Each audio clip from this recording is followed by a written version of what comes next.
wasn't always into hacking. Looking back, I actually never thought I'd be smart enough to become a hacker. When I was 13, I struggled with basic math every day in school. My teacher, Mr. Perkins, would always call me up to the front of the class to solve equations and surface areas on the board, like I was there for his entertainment or something. I wasn't dumb, I just had a really bad memory. So I guess you could say that I had trouble focusing too. I was always so scared when Mr. Perkins called me up. My legs would start shaking as I walked up to the board. He would snicker and smirk without even making an effort to hide his joy at my failure. I guess some people just like having power over others. One day, I had to skip breakfast because I was late for school. That one missed meal changed my life. I was especially cranky that day by the time it was math class. Mr. Perkins called me up as usual, and I tried to memorize my notes even though I knew it was pointless. I went up to the front of the class, and before I could write anything, my tummy let out a really loud sound. Mr. Perkins was the first to laugh, but the rest of the class soon followed. I couldn't take it anymore. I ran out of class and straight to the library, thinking I would get some peace and quiet there. While I was sitting at a table there, feeling embarrassed and angry, a shadow of a man walked by and dropped a book right next to me.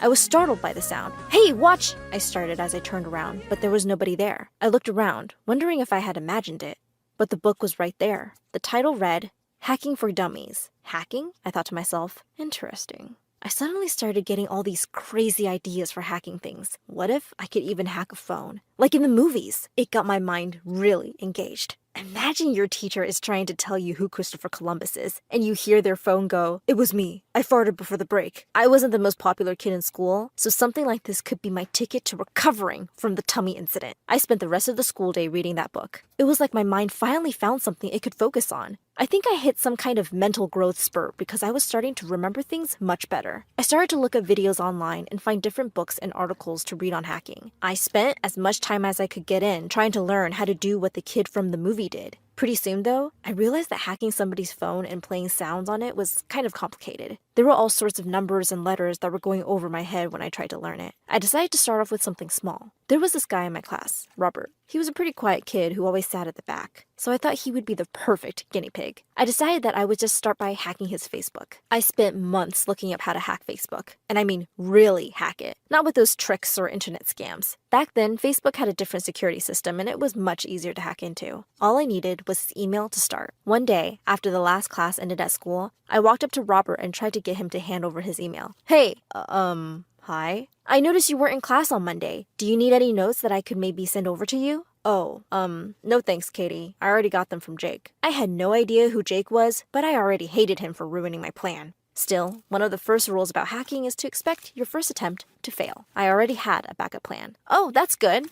I guess I'll see you at the party then." It's amazing how fancy those invites were. "What? Which party?" "The one for Mr. Perkins, of course." "Mr. Perkins? From 7th grade?" "Yeah." "Oh, I guess I wasn't invited." "What? That can't be. They emailed everybody from his class all those years ago for a little get-together. I'm sure you were in his class too," I said sweetly. "Yeah, I was. He always got you to solve math," Robert said while laughing a bit, but I was pretty embarrassed that he remembered all that. "Right," I muttered while gritting my teeth. I thought to myself, after this is over, maybe I'll hack Mr. Perkins too. Then I turned to Robert and went, "Hey, why don't you give me your email, and I'll go check out if they forgot to send you one. I don't know. Parties aren't really my thing, you know?" I was getting annoyed at myself at this point. Of course parties aren't his thing. He's the quiet kid. But I wasn't about to go home empty-handed. I needed to think fast. Eventually I said, "Okay, well, how about I just send you the invite just in case you change your mind?"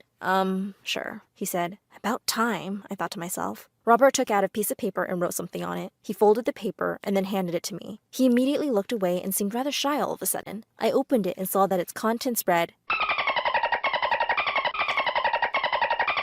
I couldn't help but giggle a little and saw his face flush. "It's an old email," he said quietly. "Please try to keep it to yourself." "Of course," I said coyly. "You can trust me." That night, I skipped dinner and went straight to work. I followed the instructions in the book I was reading and opened up the big black screen with all the code and numbers. I entered his email and had to mess around a bit with the whole thing. It was almost midnight, but I wasn't sleepy. Actually, I was starting to think about being caught by the FBI or something. Would they throw me in prison? Will I have to share a cell with a hippie? Would I get on the most wanted list? That last one actually sounds kind of cool though. My thoughts were interrupted by the sound of a beep on my computer that told me that it had found the password to Robert's email. I could feel the excitement rising and my heart started beating fast. I looked at the time and was happy to see that it was nearly 2 a.m. Surely Robert would be asleep by now and wouldn't notice until the next day. I went to Facebook and entered his details to log in. The wait was really intense. I was praying for time to go faster, even though it only took 2 seconds to log in. But it worked. I was ecstatic. I took a second to look at my handiwork as I stared at Robert's profile from his own account. This isn't just some scam that you pulled off, I told myself. This is the real deal. I looked through his messages and I was amazed at the conversations he was having with people. Robert was talking to people with doctor in their names. I checked out the profiles of these people and there were teachers and lecturers at some pretty fancy colleges around the world. He sounded like some sort of genius talking to these people about science and computers and stuff. But hey, I guess he wasn't smart enough to avoid getting hacked. I scrolled to his chat from a day ago and saw the only person who wasn't a boring old adult. It was this young girl our age who was from Connecticut, according to her Facebook profile anyway.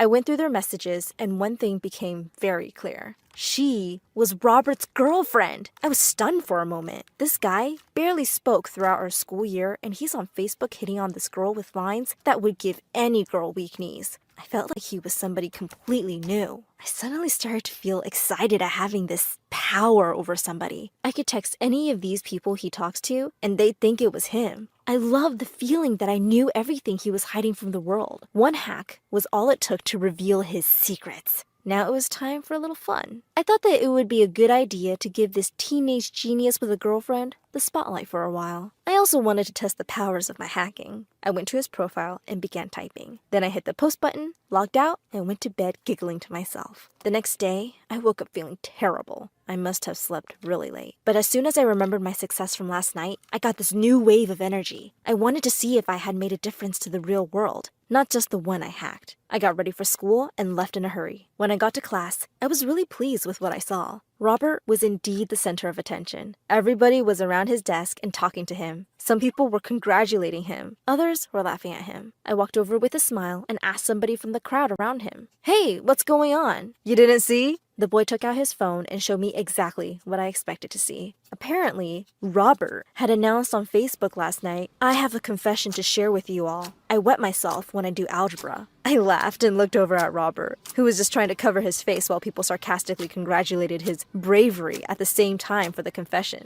The guy in front of me went on to say, "He deleted it now, but not before we all saw it. I'm Jake, by the way. I don't think we've met before." "So you're Jake," I thought to myself. "I think I'll call you next to be hacked."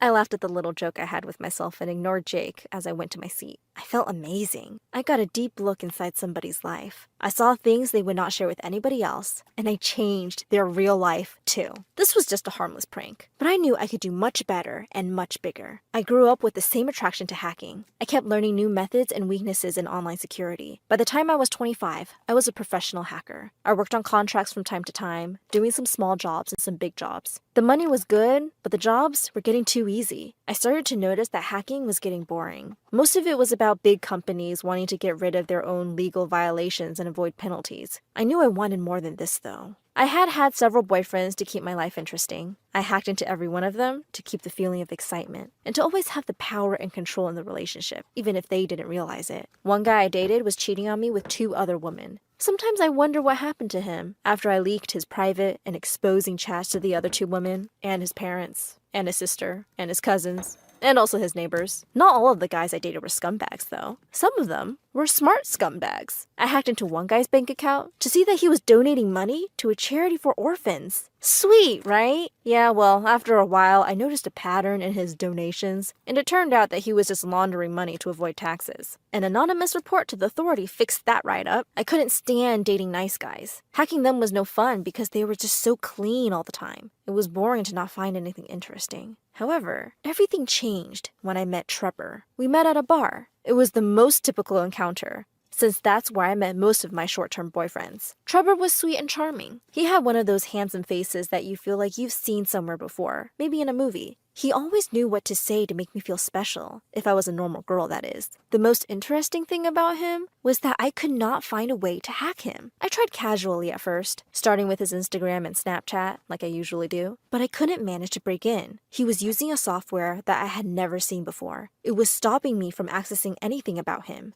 What really got me interested in him was when I used everything I had, an entire decade's worth of hacking expertise, only to be stopped at every route. It was frustrating, but also exciting. Could this man finally be a challenge? At the same time, I was also afraid of him. He claimed to be a divorced man, but there was no information on him anywhere before 2016, the year he got married. He was friendly and nice on the surface, but everything about his accounts was secured by the hand of a professional. He said he worked in retail, but obviously, I don't believe anything the guys I date say. And he was into creating mirrored texts. How is that even a useful skill? I wanted to think that he had another professional hacker set up his security. I knew it was possible since I had done the same on my own accounts. But my fear was, what if he set up his security himself? I had to know what he was hiding. In our first 2 weeks of dating, which was already longer than most of my relationships, we tried to get to know each other. He asked about me and my hobbies, and I asked about his presence online. I wanted to see if he could give me something I could use to hack him. I knew I couldn't just ask him about his security because he would want to know why I was hacking him in the first place. Too many complications taking that route. The only thing I could confirm about him was his ID card details, and even a simpleton could put that in Google and check if it was legitimate. I needed to know something he did not share with the world.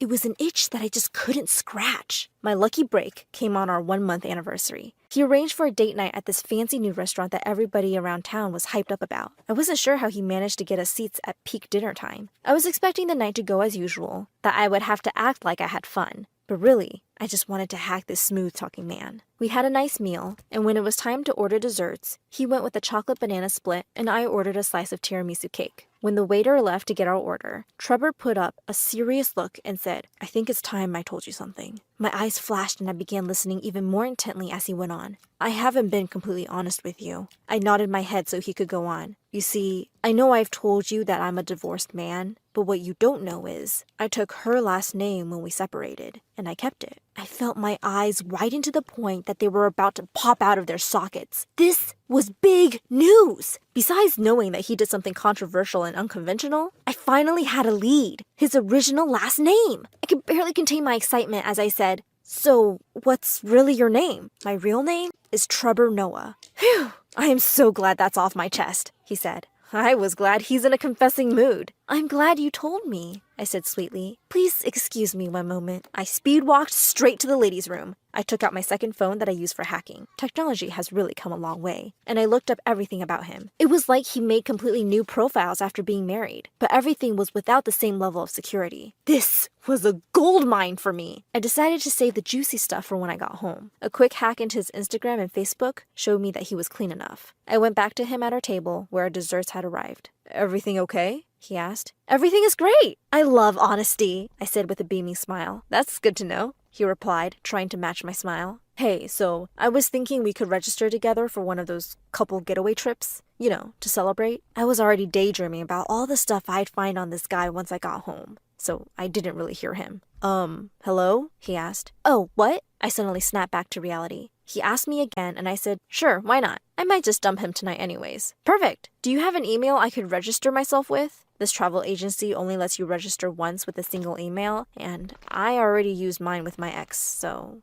you understand?" I paused. I had already given him an email that wasn't linked to any account of mine, and always kept my personal email to myself. I eventually realized that nothing he did mattered, since now I had access to everything about him. Rookie move on his part. So I gave him my personal email. That's when he stopped smiling. "Big mistake," he said coldly. "Excuse me?" I started, feeling my previous fear of him returning. "Never give out your personal email. Any account linked to your email is where you're most vulnerable," he stated simply. I was dumbstruck. He knew how to hack? Miss Katie, we've been watching you for a while now. Trevor brushed back his hair to reveal a small earpiece tucked in. He went on, "By telling me your personal email, you've allowed me to access your bank accounts." I was starting to panic. My phone beeped, and I looked at it to see that I had taken out $10,000 in the last 10 seconds. "What do you want?" I asked shakily. "We want you to join us." What? I said as my phone beeped again, and I saw that the $10,000 had returned. I looked intently at Trevor as he said, "We are a team of elite hackers working to bring wrongdoers to justice, and we are in need of somebody with your particular set of skills. Think about it. You could work from the shadows and use your powers to make a real difference in the world." So, like Batman? I asked, feeling immense relief. "Almost exactly like Batman," Trevor said with that familiar smile. My phone beeped again, and I saw that another $20,000 had been transferred to my account. I gasped. "There's plenty more where that came from," Trevor started. "You're talented at getting people to talk, but a little too emotional. You let your excitement cloud your judgment when I told you my real name. We need to send you out into the field. You can't make these mistakes there."